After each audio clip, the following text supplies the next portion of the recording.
amis reflètent chacun ce profil-là.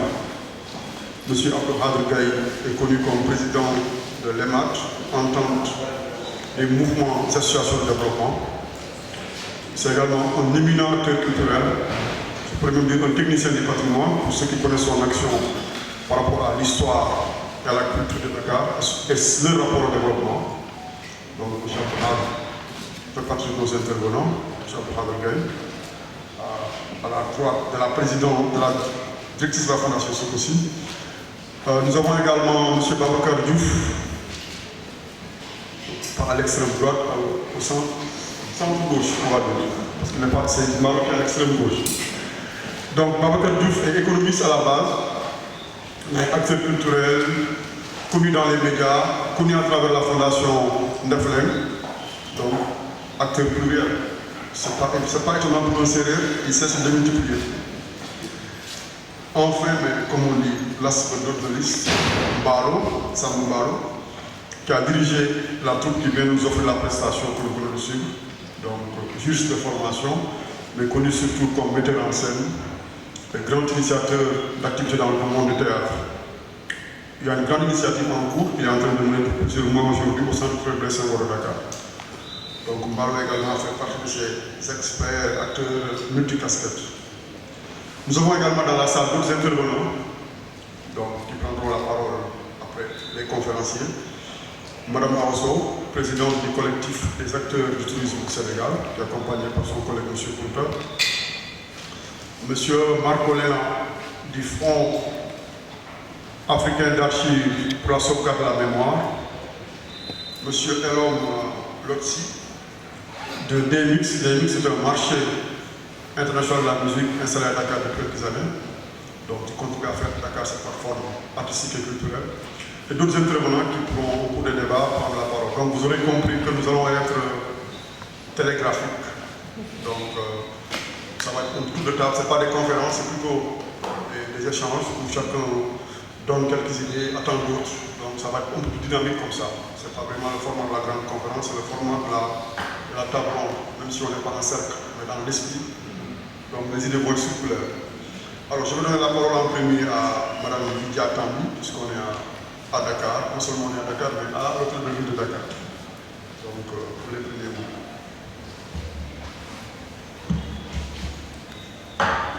Merci beaucoup. Merci à tous d'être là. Je suis très heureuse d'être ici aujourd'hui pour représenter aussi Monsieur le maire de Dakar. Et vous accueillir dans ce bel hôtel de ville aussi que nous avons réhabilité il y a quelques temps. Et voilà, pour parler de patrimoine, il me semble aussi très important de vous présenter ces choses-là. Monsieur le modérateur a bien introduit les choses. J'avais d'ailleurs préparé un petit plaidoyer pour effectivement reposer un petit peu le rôle des collectivités territoriales face aux acteurs culturels. Effectivement, la ville de Dakar a une politique culturelle, a défini une politique culturelle déjà depuis quelques années, une planification qui a été pensée déjà depuis plus d'une dizaine d'années, un horizon 2030. Et je pense que plutôt que de parler de culture, moi je vais m'efforcer de parler de politique culturelle.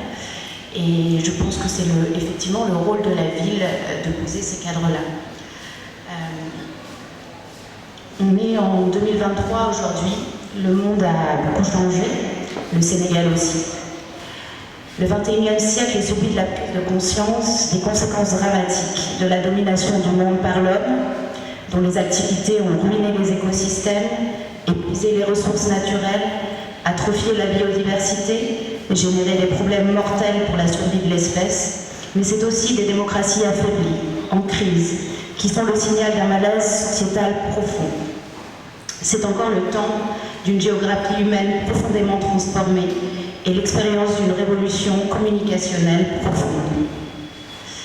J'ai souvent pensé que le mot culture était un mot un peu confus pour beaucoup, qui ne correspondait à rien de concret, un mot un peu mythe, qui prétend porter en lui un grand salut, Vérité, liberté, sagesse, bien vivre, créativité, intelligence.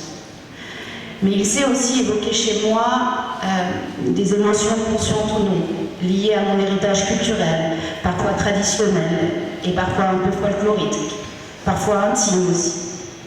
Mais aussi celles liées à l'émerveillement face à une œuvre et au plaisir secret d'avoir pu y avoir accès, tant intellectuellement que physiquement.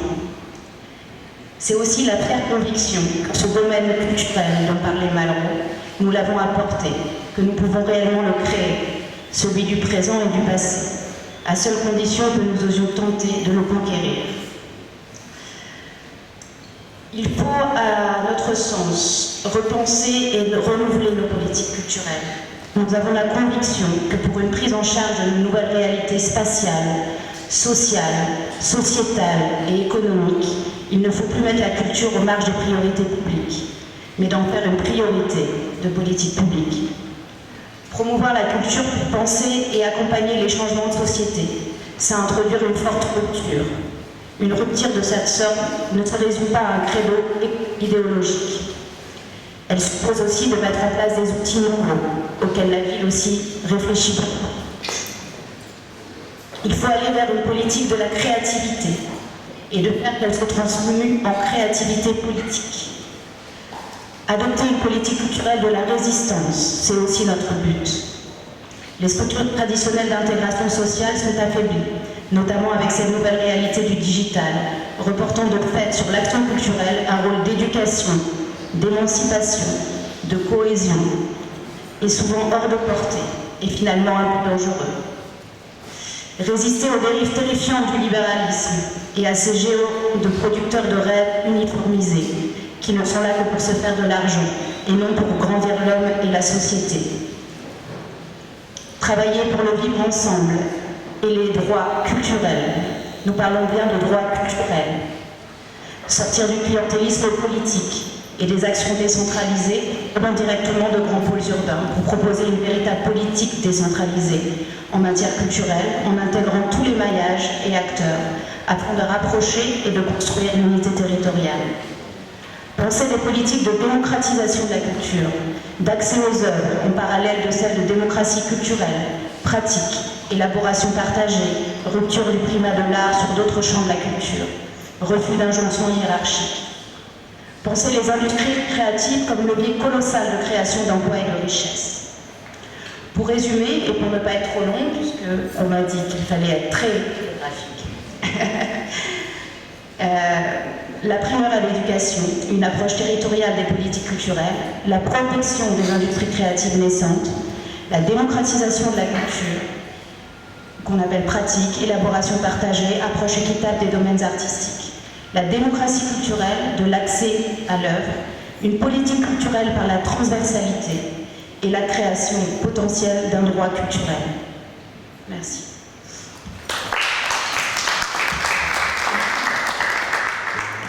Merci beaucoup, Madame Diatandu, pour ce propos très bref, mais très concis, mais très dense, qui permet de défricher de nouveaux horizons pour l'action culturelle et de montrer qu'elle offre des leviers importants pour la construction du mieux-être, qu'on appelle souvent de façon prosaïque développement, mais qui est beaucoup plus complexe et riche que le développement.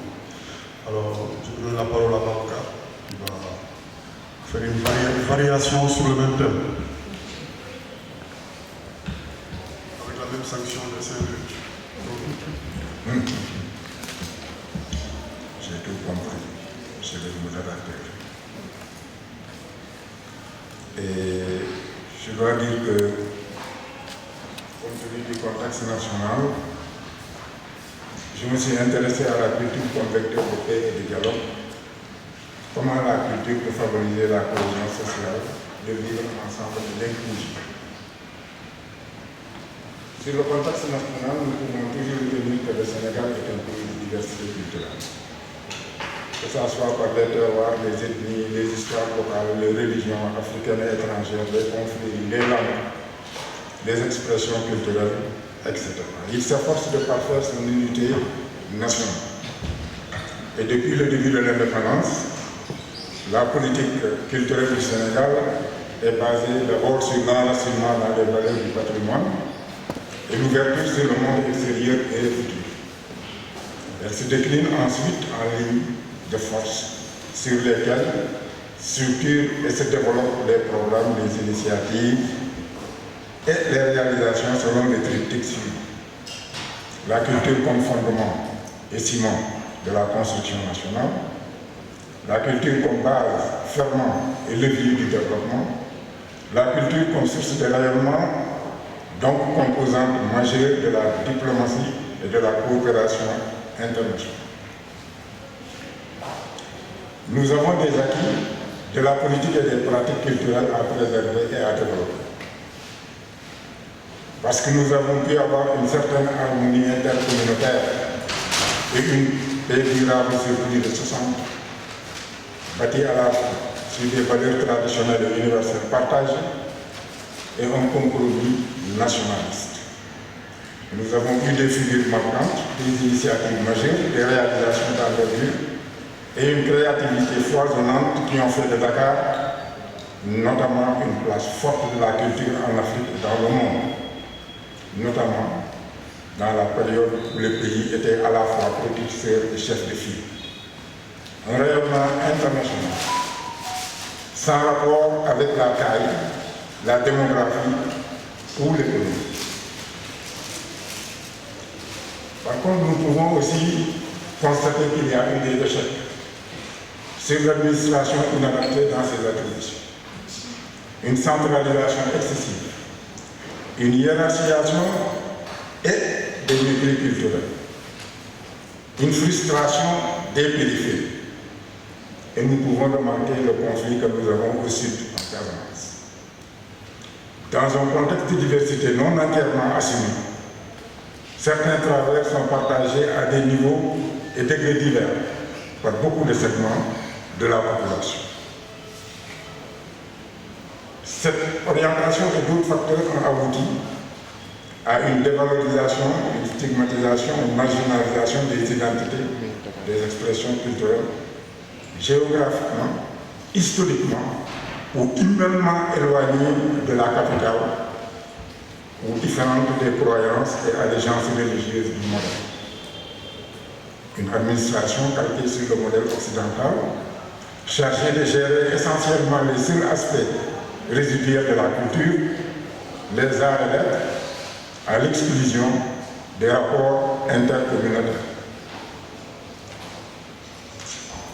Malgré le transfert des compétences aux collectivités territoriales, une centralisation excessive des services, programmes et activités dans les centres urbains, les services que dispense ou finance l'État ne sont pas équitablement distribués dans l'espace national, ni dans les différents segments et secteurs de la population. Une léthargie ou démission des créateurs donc se manifeste et des producteurs potentiels de la plupart des zones et communautés qui semblent tétanisées par l'ampleur du défi ont une créativité qui semble être stérile. Quelles sont les incidences?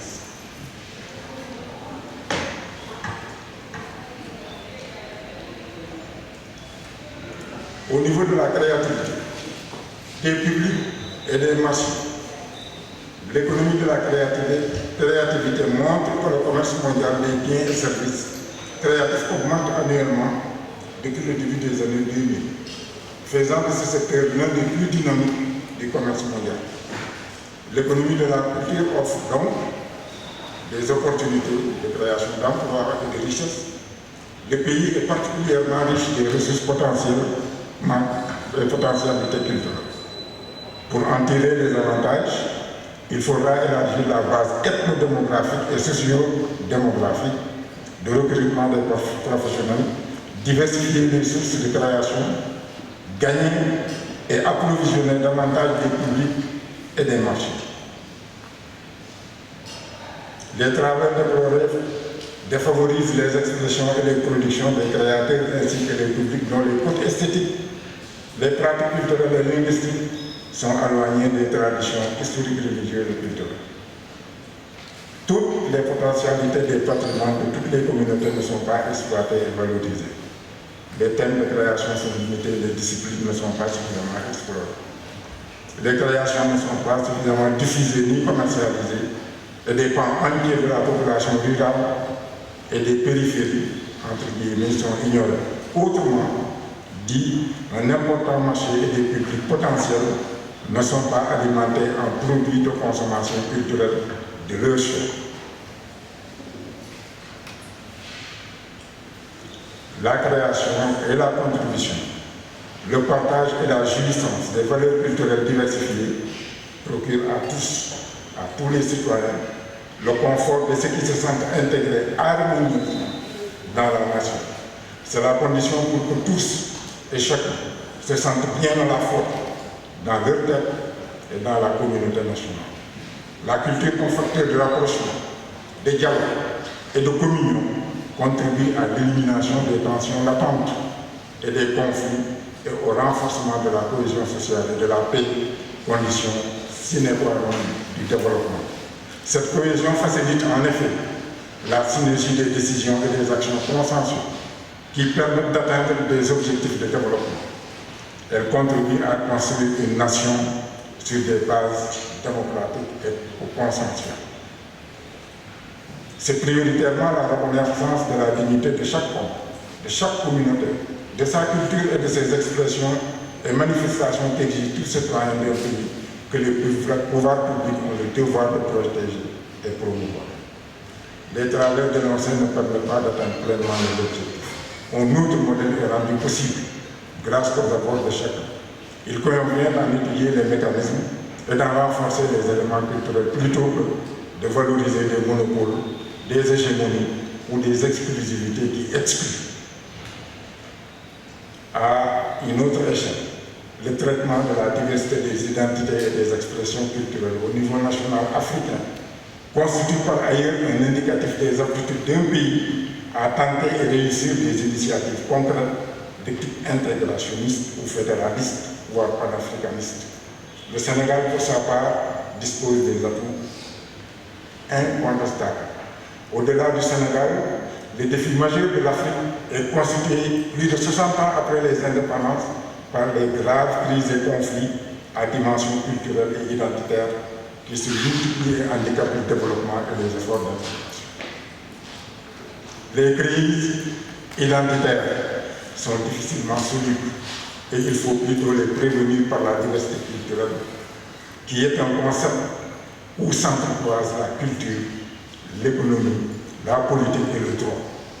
C'est le sens du pacte international relatif aux droits économiques, sociaux et culturels de 1976. C'est dans ce contexte national que nous formulons une recommandation forte, la création d'un observatoire de la diversité culturelle, une sorte de météo de la socioculture sénégalaise, voire africaine. Je vous remercie de votre aimable attention.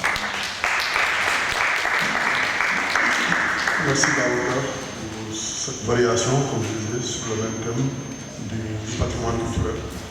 Nous abordons sous l'angle de la diversité comme fondement, architecture de notre vivre ensemble, dont la prise en charge au plan politique, selon qu'elle est performante ou défaillante, peut construire ou déconstruire la stabilité et la cohésion sociale.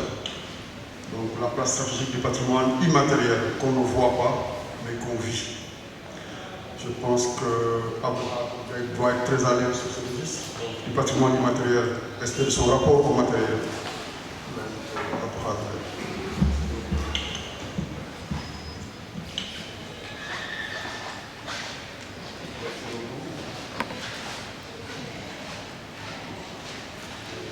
Premiers intervenants pour la pertinence de leur propos. Merci aux organisateurs du carnaval, merci à la coordonnatrice. Le thème général, on m'avait dit culture, la culture moteur du développement territorial. Pour le sous-thème, on m'avait proposé le même thème que Babacar vient de traiter, la culture comme vecteur de paix et de dialogue. N'est-ce pas, coordonnatrice? Et c'est ce thème que j'ai préparé autour d'un texte que je vais vous lire pour ne pas déborder les 5 minutes qu'on m'a dit et pour ne pas aussi dire des choses à ne pas dire en ce qui concerne le patrimoine lébu. Pour désigner l'être humain, les Lébou et les Wolofs utilisent le mot nit. Nit, N-I-T. Pour nommer le fait d'éclairer, ils disent nit. N-2-I-T. Pour les Lébou et les Wolofs, en effet, le destin de l'être humain, c'est de produire de la lumière et d'éclairer le monde. C'est-à-dire de rendre plus beau, plus compréhensible, l'humaniser en quelque sorte. D'où l'affirmation que vous avez certainement déjà entendue, nit de feuille nit, c'est-à-dire littéralement l'homme doit éclairer tout comme éclaire une lampe qu'on allume. Et cet être humain perd de sa dignité dès qu'il cesse d'illuminer, d'être comme une lampe. Pour moi, c'est cela faire œuvre de culture. Car la culture, pour moi, c'est cette lumière que l'homme projette sur le monde pour le révéler, le recréer et le transfigurer selon sa sensibilité. La science aussi éclaire, me diriez-vous, ce qui est vrai. Mais tandis que la lumière de la science s'adresse à la raison, celle de l'art s'adresse et à la raison et à l'émotion. Elle peut même aller plus loin encore et taquiner le domaine spirituel. Bref, donc les produits culturels, tant qu'ils durent, sont autant de flambeaux qui illuminent le cœur et l'âme humaine. En exemple, on peut dire, parler des monuments, des sculptures, des tableaux d'art, des poèmes, des chants, danses, contes et légendes, mythes, etc. Les produits culturels se ressemblent dans leur essence d'un bout à l'autre de la planète, révèlent l'humanité des peuples en posant les bases d'un dialogue et d'une collaboration sincère en vue d'une augmentation de la lumière dans le monde, donc du recul de l'obscurité. Le talentueux artiste Ablaye Mbaye Thiossane avait raison de chanter ainsi à l'occasion du premier festival mondial des arts nègres, allumer les lumières afin que je puisse me pavaner. Un exemple pour confirmer tout ce que je viens de dire. Lorsque Violette, dans les contes d'Amadou Koumba, a rigolé en posant les yeux sur les montagnes de la presqu'île du Cap-Vert, en déclarant « ce n'est donc que ça, les mamelles », Birago Diop n'a retrouvé sa fierté écorchée par la rigolade de la jeune fille qu'en écoutant, bien des années plus tard, le récit du Cuyo, ainsi résumé par Omar Ndao dans Dakar l'Inefa. Voici le résumé de Omar Ndao. Khari et Koumba étaient deux épouses de Momar. Elles étaient toutes les deux bossues, mais Koumba paraissait presque gracieuse à force de gentillesse, tandis que l'autre se recroquevillait dans une haine tenace qui lui faisait détester tout ce qui émanait de sa rivale. Un jour qu'elle était au champ avec son mari, Koumba vit installée dans les branches d'un tamarinier une très vieille femme qui lui donna conseil d'aller à une séance de tam-tam où se rencontraient les filles des génies les soirs de clair de lune. La vieille femme ne manqua pas de lui donner l'astuce qui lui permettrait de quitter sa bosse pour le restant de sa vie. Le jour venu, Koumba se rendit à l'endroit que lui avait indiqué la vieille femme. On l'invita à entrer dans le cercle des danseuses. Pour lui permettre de mieux montrer sa virtuosité, on la débarrassa de sa bosse, qu'elle faisait passer pour un bébé qu'elle portait au dos. Une fois allégée de son handicap, elle s'enfuit à toutes jambes et rejoignit la maison de son mari, si heureusement surpris de retrouver une épouse que la nature avait renouvelée. Il retrouva aussi sa coépouse qui s'évanouit de l'âge en la voyant si belle. Kumba donna tout de même le secret à Khari qui se rendit à la colline d'argile un jour que la lune faisait paître son troupeau d'étoiles. Il voulut confier son bébé à une fille génie parce qu'elle se disait appelée par son tour de danse. Mais la fille ne fut pas crédule et lui plaqua plutôt le premier bébé, celui qui lui avait été refilé par une autre danseuse de passage. Khari se retrouva donc avec 2 bosses. Elle revit la vie de misère qu'une seule bosse lui avait infligée, vécut une seconde fois son évanouissement devant la splendeur de sa rivale. Tout cela était bientôt. Elle se releva, courut vers la mer et se jeta dans les eaux. Ce sont ces 2 bosses qui affleurent et qui sont restées pour témoigner de la punition réservée aux envieux. Birago Diop n'a pas revu Violet, hélas. Mais je suis presque certain que cette légende aurait transformé le rire moqueur de la jeune fille en un sourire amical et ouvert au dialogue. Parce que le génie du peuple lébou avait doté d'une âme universelle les collines jumelles appelées Kheng, les bosses. Baïdian Tchadien de rajouter que, en tant que gardienne de la mémoire du peuple, les collines jumelles compteront aux générations futures tout ce que les Lébous pensent avoir perdu de leur patrimoine immatériel.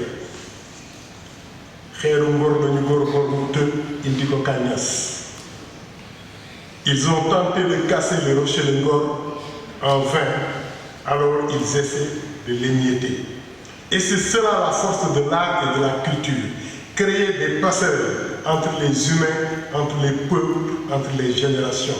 Saint-Exupéry a raison lorsqu'il dit « L'homme, c'est d'abord celui qui crée, et seuls son frère, les hommes qui collaborent. » Or, ce créateur, cet homme producteur de lumière, les Lébou et les Wolofs le disent nité, c'est-à-dire qu'il est semblable au modèle posé par les ancêtres, qu'il est un homme entier, nitum lum, un homme riche, plein de son miel et capable de réaliser sa fonction d'homme en racontant le monde, en racontant son monde.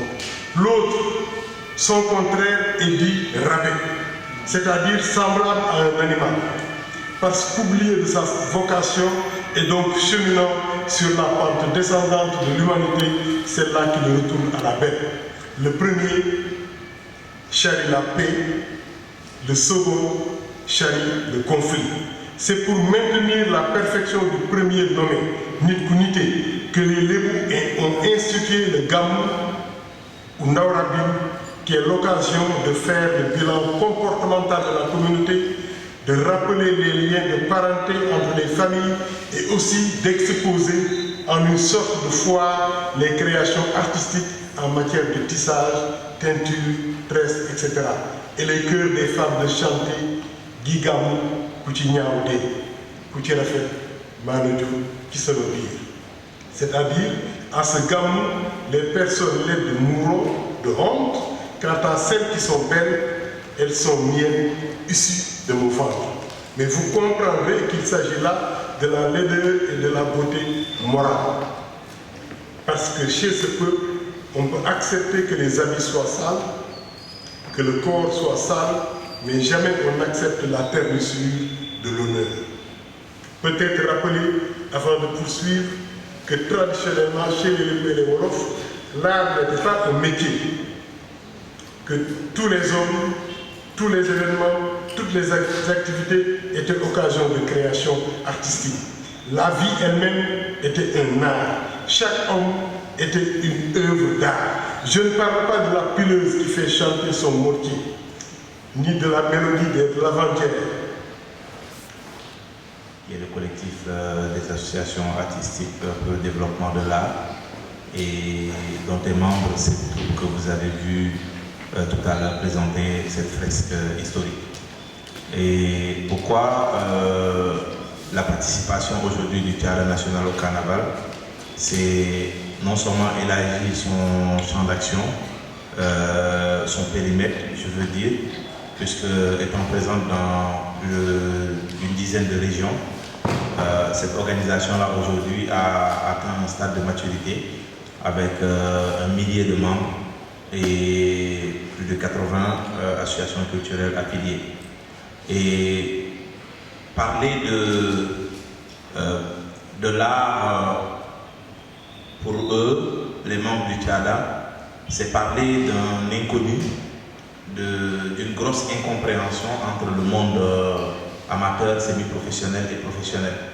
Et aujourd'hui, l'action du TIADA se situe un peu dans le cadre aussi de la proposition des communautés, ou bien des propositions des communautés par rapport aux politiques publiques.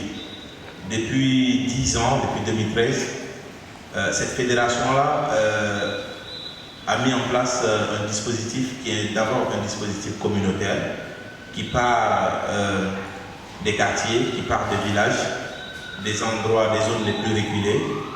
C'est Mboro, c'est Gender, c'est Touba, c'est Diamniadio, voilà, c'est Mbour, c'est Diakhao Saloum, c'est Kafrine, donc Bamba Tchalé, donc les zones les plus reculées.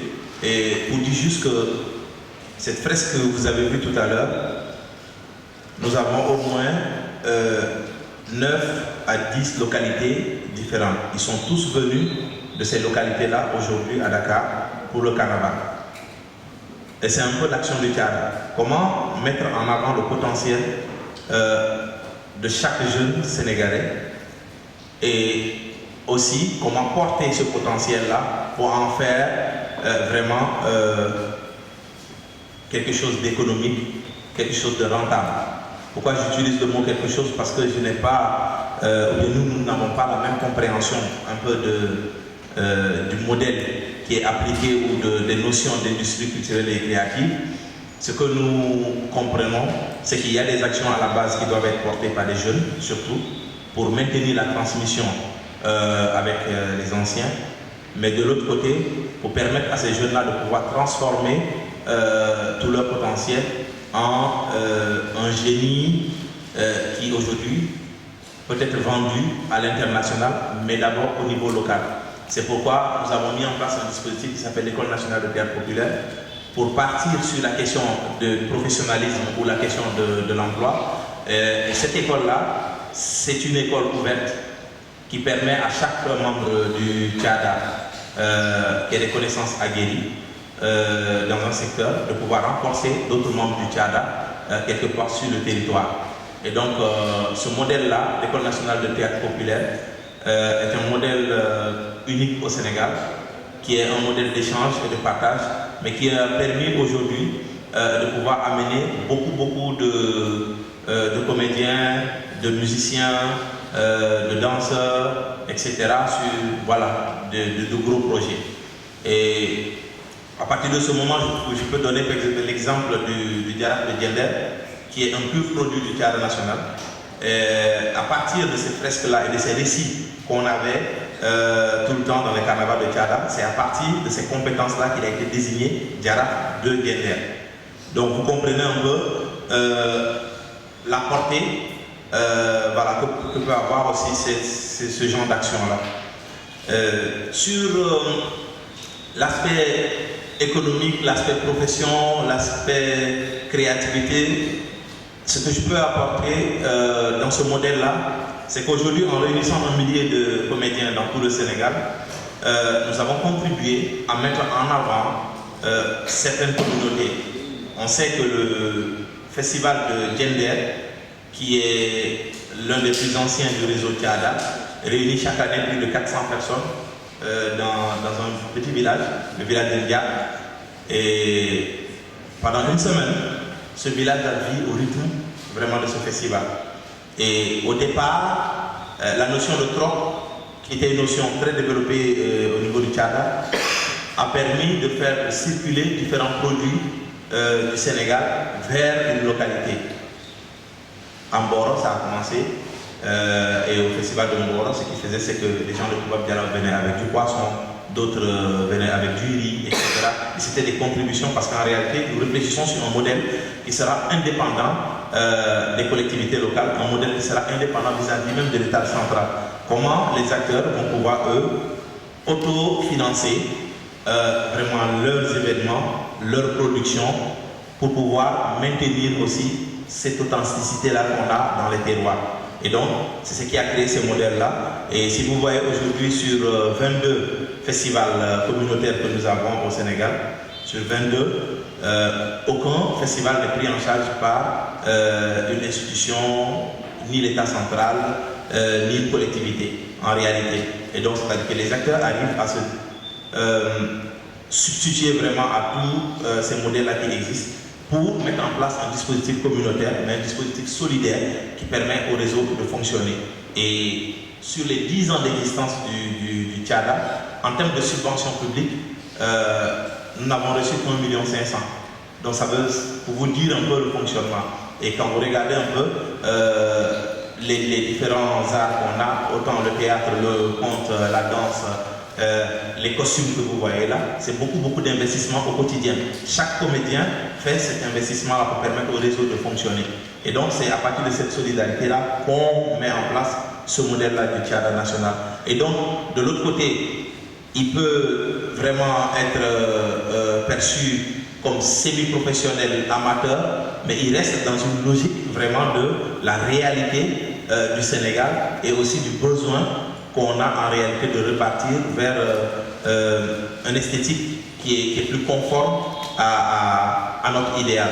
Et donc c'est pourquoi nous proposons là, en réalité, ces fresques historiques-là avec Etukadior qui est, comme on le dit, on peut l'appeler une troupe, mais en réalité c'est la sélection nationale, voilà, des savants. Vraiment en plein terroir, l'ébou aussi. Donc, vraiment, j'ai été très touchée par votre texte tout à l'heure. Et la Fondation Sococim a eu comme mission principale donc de contribuer au mieux-être social et dans l'esprit des dirigeants à l'époque, c'était vraiment de permettre à des personnes de pouvoir par leur activité économique, avoir plus de moyens, pouvoir s'occuper de leur famille, pouvoir créer des emplois, pouvoir éduquer les enfants, etc. Donc, c'est vrai que dans un premier temps, on était vraiment strictement sur l'appui à l'entrepreneuriat qui était vu comme vraiment de l'entrepreneuriat, de la production de biens pour les vendre, notamment dans le domaine agroalimentaire.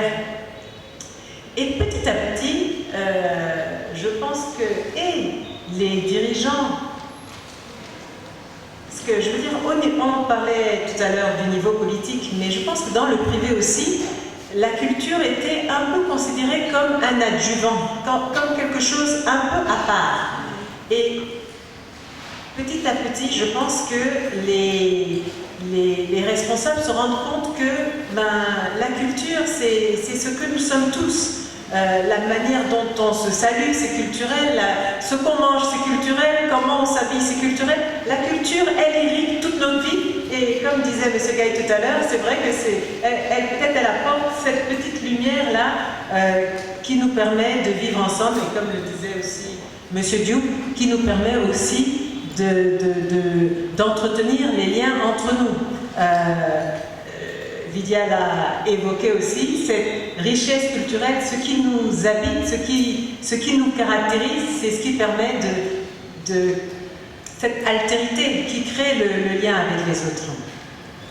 Donc, ce n'est pas un adjuvant seulement, c'est un facteur de développement et c'est un facteur de développement et c'est même un levier de développement qui permet à d'autres secteurs d'activité aussi d'exister.